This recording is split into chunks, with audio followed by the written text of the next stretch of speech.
లోకేష్ గారు పెట్టే ట్వీట్ల వల్ల కర్ణాటకలో ఉండే తెలుగోళ్ళు కొంత వాళ్ళకి ఇబ్బందిగా గురవుతున్నారంటారా? ఎందుకంటే లోకేష్ గారు కొన్ని ట్వీట్లు అయితే చేస్తారు. ఆ ట్వీట్ల వల్ల కర్ణాటకలో ఉంటున్న తెలుగు వాళ్ళ మీద లేనిపోయిన ఇబ్బందులకు గురవుతారేమో వాళ్ళు. అంటే కర్ణాటక ప్రాంతం వాసులు వీళ్ళని ఇబ్బంది పడతారేమో, వీళ్ళ మీద అసహనం చూపుతారేమో అని కొంతమంది ఎక్స్ వేదికగా మాట్లాడుకుంటున్నారు. ఎందుకంటే కనుక లోకేష్ గారు పెట్టే ట్వీట్లే. ఏం పెట్టారు అసలు లోకేష్ గారు? కర్ణాటకకి అలాగే లోకేష్ గారికి ఏం జరుగుతుంది మధ్యలో అంటే లోకేష్ గారు వర్సెస్ ఎవరైతే కర్ణాటక మినిస్టర్ ప్రియాంక్ ఖర్గే ఉన్నారో వీళ్ళిద్దరి మధ్య ఏం జరుగుతుంది, ఈ ట్వీట్లో వార్ ఏంటి అనే దాని మీద మాట్లాడుకుందాం. ఫస్ట్ అయితే లైక్ చేయండి. లైక్ చేస్తే నాకు మోటివేషన్ ఉంటుంది, ఎక్కువ మందికి ఇన్ఫర్మేషన్ షేర్ అవుతుంది. కొత్తగా మన ఛానల్స్తో పక్కాగా సబ్స్క్రైబ్ చేయండి. మీ అమూల్యమైన అభిప్రాయాన్ని కామెంట్ రూపంలో తెలియజేయండి. ఏదైతే ప్రియాంక్ ఖర్గే గారు ఎవరైతే IT minister, Karnataka IT minister ఎవరైతే ఉన్నారో ఆయన ఒక ట్వీట్ అయితే చేయడం జరిగింది. ఏదైతే ఆంధ్రప్రదేశ్లో మరి ముఖ్యంగా విజయవాడలో ఏర్పాటు చేసినటువంటి గూగుల్ డేటా సెంటర్ గురించి కొన్ని వ్యాఖ్యలు చేశాడు.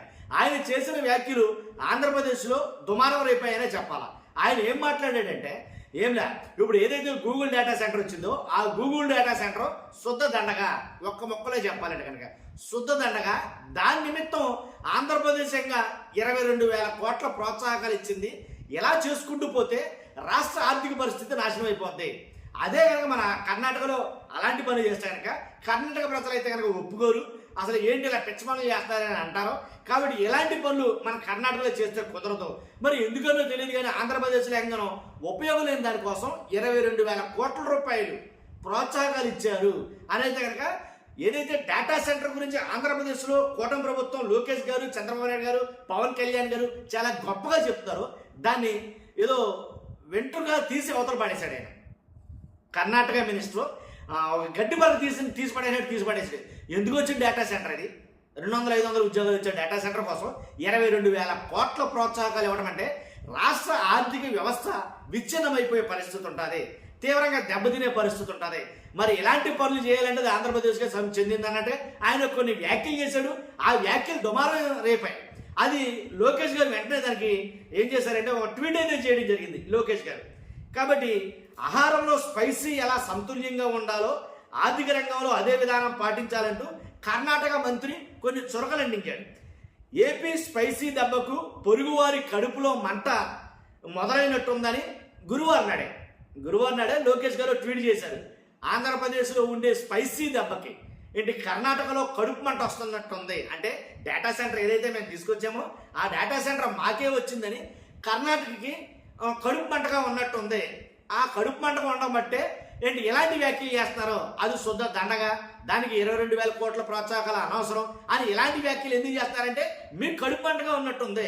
కాబట్టి ఆ కడుపు మంటను మీరు తట్టుకోలేక చల్లార్చుకోవడం కోసం ఏపీకి వచ్చినటువంటి అదే విశాఖపట్నానికి వచ్చినటువంటి గూగుల్ డేటా సెంటర్ గురించి తక్కువ చేసి మాట్లాడుతున్నారు అని లోకేష్ గారు ట్విట్టర్ వేదికగా కొన్ని అంటే ఇలాంటి ట్వీట్లు అయితే చేయడం జరిగింది. కానీ వెంటనే దానిపైన స్పందిస్తూ ఘాటుగా బదిలిచ్చినటువంటి కర్ణాటక ఐటీ శాఖ మంత్రి ప్రియాంక ఖర్గే లోకేష్ గారి ట్వీట్లకి కర్ణాటక మినిస్టర్ ఘాటుగా బదిలిచ్చాడండి. ఎలా అంటే ఏమన్నాడంటే 1.61 లక్షల కోట్ల అప్పులు చేయడంలో మీకు మీరే ఘనత, అది మీకే సాటి అన్నట్టుగా ఒక ట్వీట్ అయితే చేయడం జరిగింది. ప్రియాంక ఖర్గే అసలు ఏ ట్వీట్ చేశాడంటే ప్రతి ఒక్కరూ ఆహారంలో కాస్తో కూస్తో స్పైసీని ఆస్వాదిస్తారు, కానీ ఇది పోషకాహార నిపుణులు సిఫారసు చేసిన మేరకు మాత్రమే పరిమితం చేస్తామన్నారు. ఆర్థికవేత్తలు కూడా బడ్జెట్ నిర్వహణలో సమతుల్యతను పాటిస్తారు. ఏపీ ఏడాదిలో 1.61 లక్షల కోట్ల అప్పులు తీసుకుందని రాష్ట్ర GACDPలో అప్పుల వాటా 2.61% నుంచి 3.61% పెరగడం ద్వారా ఏపీ ఆర్థిక వ్యవస్థ దిగజారిపోయిందంటూ ట్వీట్ అయితే చేశాడు. ఇది ఏదో తీసి పడేసే ట్వీట్ లాంటిది అయితే కాదు. ఎలా అంటే ఇలాంటి ట్వీట్లు దేశవ్యాప్తంగా చర్చించుకుంటారు ఇలాంటి వాటి మీద. ఇప్పుడు మన రాష్ట్రం పునర్విభజన జరిగినటువంటి రాష్ట్రాల్లో మన రాష్ట్రం ఒకటి. మన రాష్ట్రానికి మన చుట్టుపక్కల ఉన్నటువంటి రాష్ట్రాలు ఇంచుమించుగా ఎలాంటి సోదర భావంతో స్నేహభావంతో ఉండాలా. లేనిపోయిన డిస్టర్బెన్స్ అయితే క్రియేట్ అవ్వకూడదు రాష్ట్రాల మధ్యన. ఎందుకంటే ఇక్కడ ఉన్నటువంటి ఆంధ్రప్రదేశ్లో ఉన్నటువంటి చాలామంది ఏంటి ఆల్రెడీ ఉద్యోగాల నిమిత్తం అలాగే ఇక్కడ ఉద్యోగాలు లేక చాలా మంది కర్ణాటకలో కావచ్చు, తమిళనాడులో కావచ్చు, ఇలాగ చాలా రాష్ట్రాల్లో ఉపాధి అవకాశాల నిమిత్తం వెళ్ళి అక్కడ ఉంటున్న వాళ్ళు చాలా మంది ఉన్నారు. ఉదాహరణకి కర్ణాటకలోనే చాలా మంది తెలుగు వాళ్ళు ఉద్యోగ ఉపాధి అవకాశాల నిమిత్తం అక్కడ ఉన్నారు. ఇప్పుడు ఇది వాళ్ళకి ప్రభావం చూపవచ్చు, కర్ణాటక వాసులకు కోపం రావచ్చు. ఆల్రెడీ కర్ణాటకలో రీసెంట్గా ఒకటి విషయం జరిగింది, ఏదైతే పవన్ కళ్యాణ్ గారి సినిమా గురించి గుర్తుందో లేదు మూడు. కర్ణాటక వాళ్ళు అక్కడ వెళ్ళండి నానా హంగామా బేబచ్చం అడావిడి చేస్తే ఇదేమి పద్ధతి, ఇదే విధానం అని చెప్పేసి కర్ణాటకలో వాళ్ళు చాలా మంది అక్కడ ఉన్నటువంటి అభిమానుల్ని తరిమి కొట్టడమే జరిగింది. ఇప్పుడు ఎప్పుడైతే లోకేష్ గారు ఇలాంటి ట్వీట్ చేయడంతో కర్ణాటకలో ఉండే తెలుగు వారిపైన ప్రభావం పడే అవకాశం ఉందని కొంతమంది నిపుణులు మాట్లాడుతున్నారు, రాజకీయ విశ్లేషకులు. అలాగే కొంతమంది ఎక్స్ వేదికగా తమ అభిప్రాయాన్ని వెలుగుస్తున్నారు. కాబట్టి ఇలాంటివే జరిగితే కనుక ఆంధ్రప్రదేశ్లో లోకేష్ గారు చేస్తున్న ఇలాంటి ట్వీట్ల వల్ల కర్ణాటకకి మళ్ళీ ఆంధ్రప్రదేశ్కి ఏమన్నా పొరపచ్చులు వచ్చే అభిప్రాయం ఉండొచ్చు కదా. కాబట్టి ఇలాంటివి జరగకుండా ఉండడం చూసుకోవడం చాలా ఇంపార్టెంట్ నన్ను అడిగితే కనుక.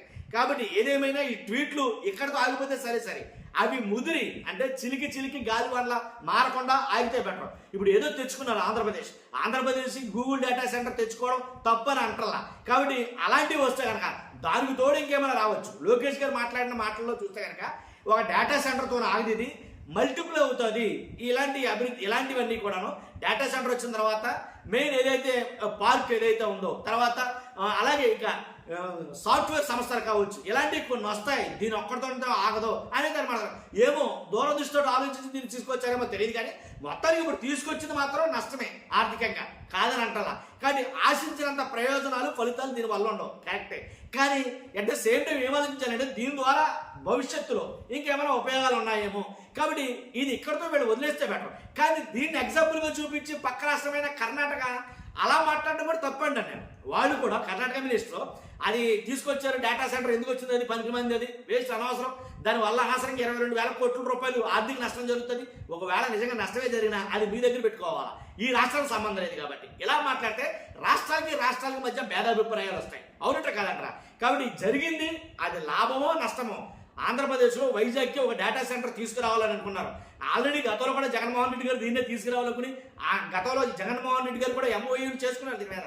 కానీ ఇప్పుడు రావడం అయితే జరిగింది, వచ్చింది. దాని మీద పెట్టుబడులనే కసిగా పెట్టాలి, దాంట్లో ఎలాంటి లేదు. పెడుతున్న పెట్టుబడికి ఎంతమందికి లాభం వస్తుంది అనేది ఆలోచించుకోవడం కరెక్టే వ్యాపార రీత్యా చూస్తే కనుక. కానీ ఒకసారి లాభాలు వెంటనే ఆన్ ది స్పాట్ రాకపోవచ్చు, ఏంటి భవిష్యత్తు ఫలాల మీద ఆధారపడి ఉండొచ్చు. కాబట్టి ఖచ్చితంగా అంటే దీన్ని క్రిటిసైజ్ చేయడం కరెక్ట్ కాదేమో అని అనిపించింది నాకు. ఎవరు కర్ణాటక మినిస్టర్. అలాగని కర్ణాటక మినిస్టర్ ఏదో మాట్లాడారు కదని మన స్టెప్ ఇంకో ముందుకేసి మరలా మనం ట్వీట్లు చేయడం అనేది కరెక్ట్ కాదేమో అని నాకు అనిపించింది. ఇది నా అభిప్రాయం అండి. కాబట్టి కొంతమంది మాట్లాడుతున్న మాటలు అంటే కొంతమంది చేస్తున్న ట్వీట్ల మీద దీనైతే మీ ముందుంచాను. కానీ మీ అభిప్రాయం అంటే ఖచ్చితంగా కామెంట్ రూపంలో తెలియజేయండి. లోకేష్ గారు చేస్తున్న ట్వీట్లు, అటు Karnataka minister IT minister Priyanka Kharge చేస్తున్న ట్వీట్లు చూస్తూ ఉంటే ఈ ట్వీట్ల వివాదం ముదురుతుందేమో అన్నట్టుగా అనిపించింది నాకు. ఎందుకంటే వాళ్ళిద్దరి మధ్య మాట్లాడుతున్న మాటల వాడి వేడి చూస్తే అలాగే అనిపించింది నాకు. మీకేమనిపిస్తుందో ఖచ్చితంగా కామెంట్ రూపంలో తెలియజేయండి. ఎక్కడితోటి ఆ విషయం ఆ వివాదం సద్దుమణిగిపోతే పర్వాలా. కాబట్టి చూస్తున్న మీరు అందరూ కూడా మీ అభిప్రాయం ఖచ్చితంగా కామెంట్ రూపంలో తెలియజేయండి. ఫస్ట్ అయితే లైక్ చేయండి. Thank you very much.